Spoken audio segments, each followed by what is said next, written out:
Hey y'all, I'm JamesWright and welcome back to Wizards News. Today I want to talk about the elephant in the room. What in the world is wrong with the game? Yes, we're going to do this topic. Let's dive in.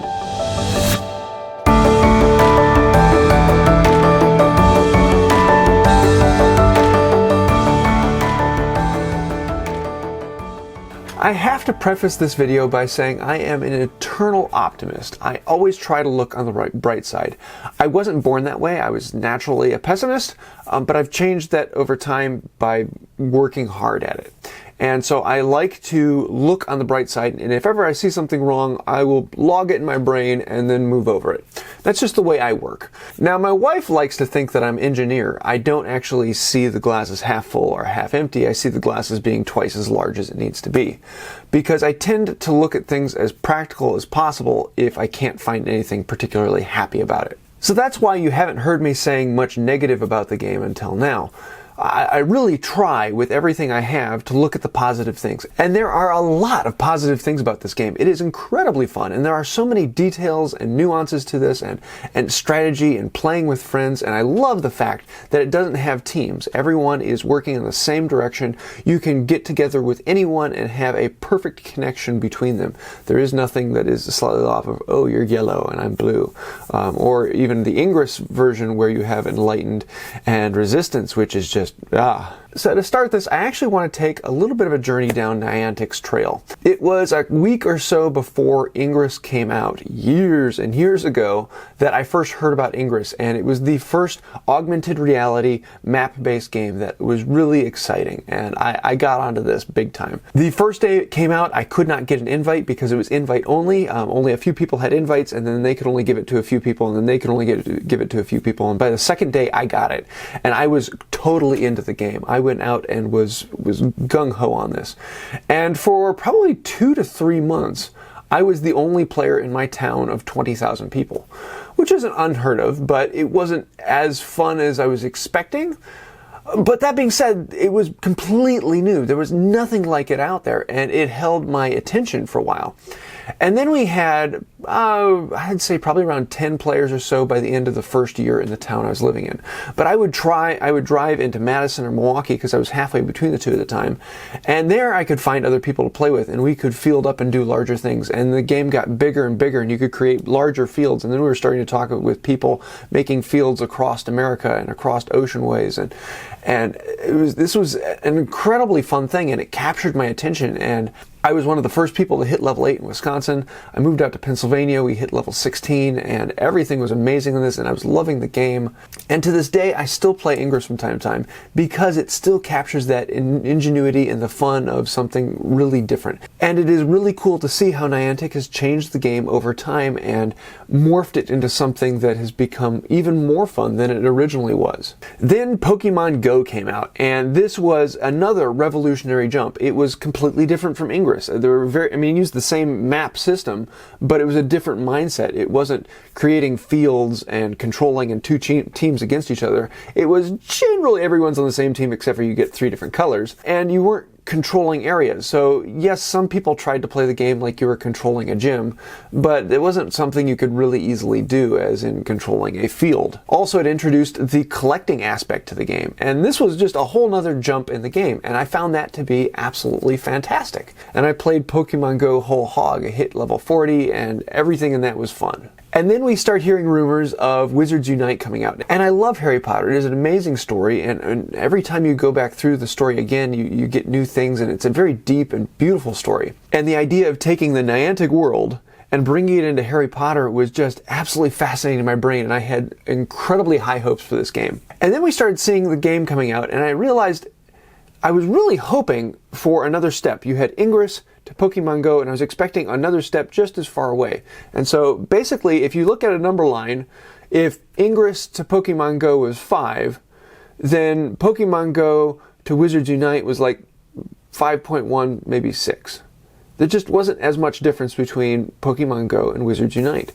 And I found that to be a little bit disappointing. But I'm an optimist. I'm going to hold that off until I see the game. And the game came out, and there are a lot of things that are very different about it, and things that I'm really happy.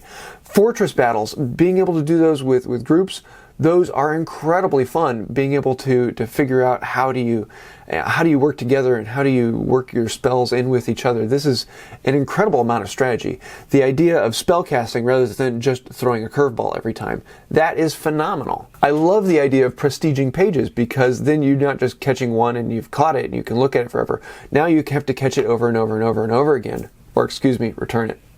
I'm still using Pokemon terms because they're so close. And then they throw in the skill tree, and this is something that I absolutely love because I am a big-time RPG player. I love building up skill trees and creating a character that's not like anyone else's character in the game.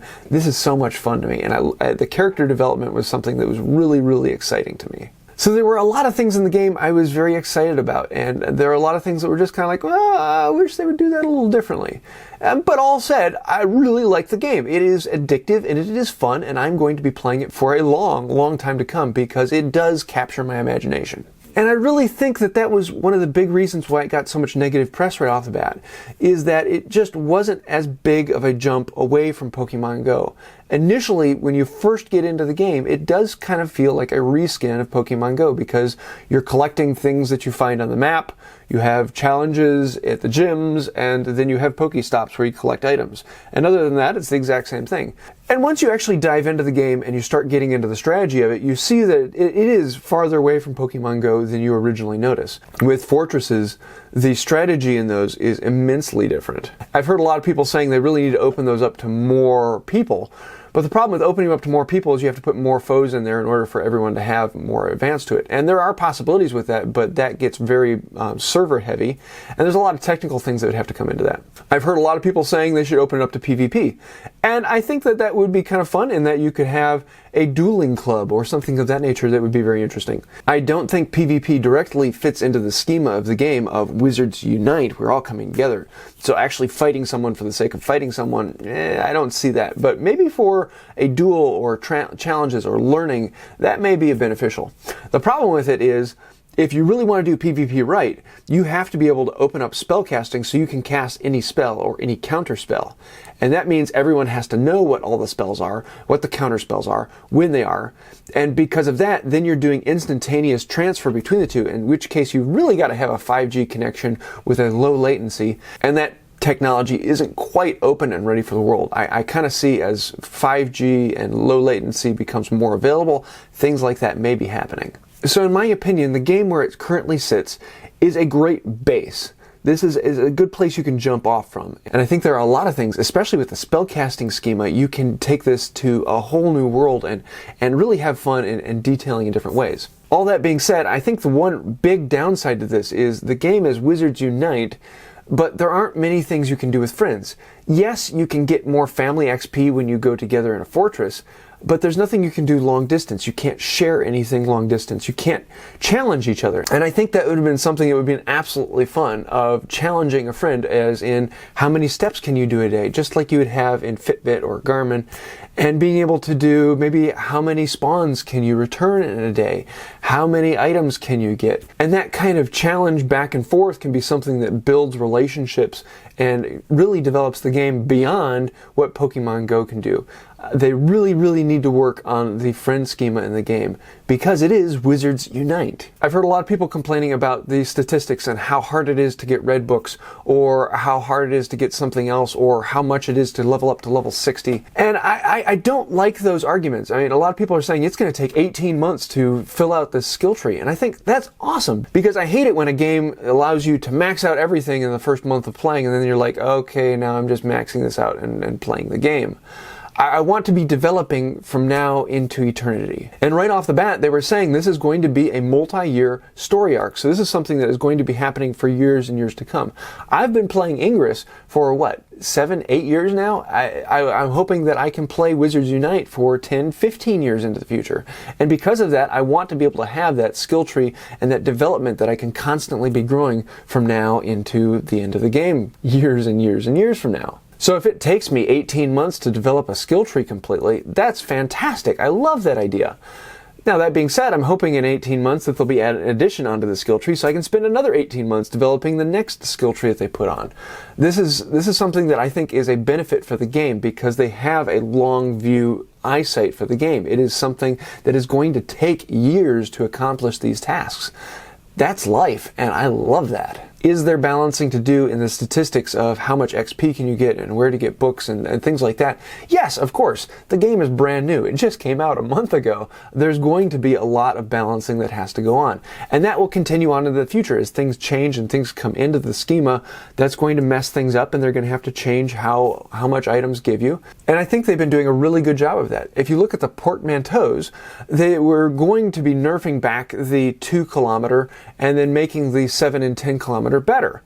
But after hearing some feedback, they said, okay, we're going to leave the 2 kilometer and 5 kilometer where there are, and the 7 kilometer and 10 kilometer, we're going to be bumping those up. So they've been listening to the audience, and they've been working with that. And if you don't think they've been listening to the audience, you haven't been paying enough attention. They do listen to the audience. They may not listen to every little nitpicking thing that comes out, but they do make changes on what people have suggested. And the updates they've been doing for bug fixes have been phenomenal and incredibly fast. It is a very responsive system, especially when you compare it to others out there. They've been doing a great job of that. So, is Wizards Unite perfect? No. No game is perfect the first month it came out. Now, Pokemon Go, when it first came out, the first 6 months or so just felt kind of slow, like nothing was changing and nothing was adapting. I think they're doing much, much better than that in Wizards Unite.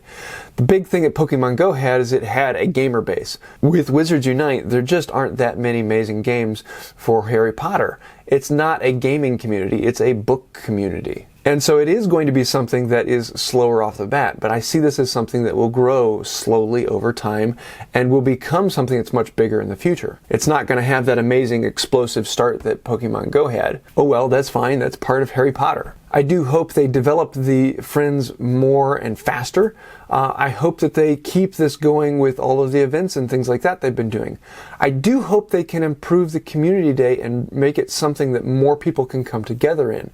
Particularly, I want it to be focused on fortress challenges and bringing people together, maybe having a foe in that you have to have 5 people coming together to defeat in that. I think that would make it absolutely awesome, and it brings people together. The focus on grinding XP from walking around collecting foundables is not a great way to bring people together. Though I do have an idea for the next one. I might rent a 15-passenger van and invite a bunch of people to come and have a Wizards Unite van where we can all drive around as a group and capture foundables together. I think that would make a great Wizards Unite. I do hope they keep making steps farther away from Pokemon Go and changing the game to be something new and different. What those steps are, I don't exactly know. I'm not exactly a game developer, but I'm really looking forward to seeing what they can do to make this different and to change it into something new and better and greater. There are so many different ways they can take this, such as the release of dragons that they're bringing out for FanFest. I think that's a phenomenal idea. With Horcruxes, you could do some amazing things. With the idea of a Tri-Wizards tournament, or playing Quidditch. There are a crazy amount of ideas that you can do in this game that would make it incredibly fun. Especially once 5G comes out and really becomes far more accessible for more people. Being able to play something like a live-action Quidditch on your phone, that would be just absolutely mind-blowing. But these are things that can be developed later over time. Now, I know this video is nothing like my normal, and I'm rambling on a bit, and I know I'm going to be starting a lot of arguments because it's one of those things that you just can't talk about without people having opinions. So let me know your thoughts down below. What would you like to see the game change? How do you think that they've done well? How do you think that they have done poorly? What are the ideas and methods that can make this game better in the future? I'd love to hear those. I don't want this topic to be divisive. I want this to be an open and free thing that we can all work together and make this game better. So try and keep your comments nice, and if it is a joke, put LOL in there or something of that nature so that people know you're laughing. And let's have a good discussion about where this game can go in the future. So I hope you like this. If you did, please let me know down below. Like, comment, share, subscribe, ring the bell, do all those fun things. They really do help out the channel. So I think that's about it for today, and until next time, have a magical day. On a brighter note, let's open another chocolate frog. And I have had a bunch of people asking where you can get this. I have a link to it down below. So today we have Helga Hufflepuff, one of the 4 founders of Hogwarts. If you want to get this one, come see me at FanFest. I'll be giving them out.